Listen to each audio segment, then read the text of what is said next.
యోగి మీద ప్రేమకి సంబంధించినటువంటిది ఇక్కడ చాలా కీలకమైనటువంటి అంశం. యోగి ఆదిత్యనాథ్ నేను అభిమానిస్తా.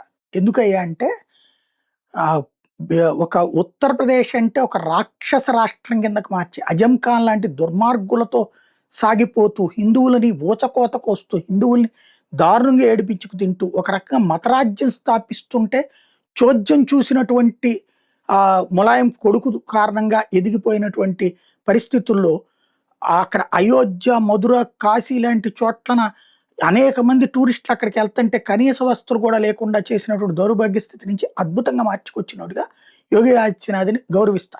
నేను అక్కడికి పోయినప్పుడు ఈ మధ్యకాలం 2, 3 సార్లు వెళ్ళినప్పుడు కూడా అక్కడ పబ్లిక్‌లో నుండే వస్తున్నంతటి స్పందన అదే.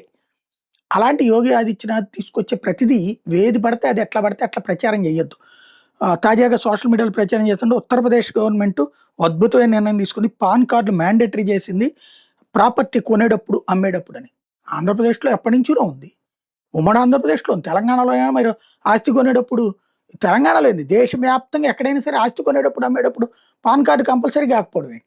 ఇంతకాలం లేదంటే నవ్వాలా అక్కడ? ఇప్పటిదాకా ఆగిందంటే. అది ఆలోచించుకోవాల్సింది.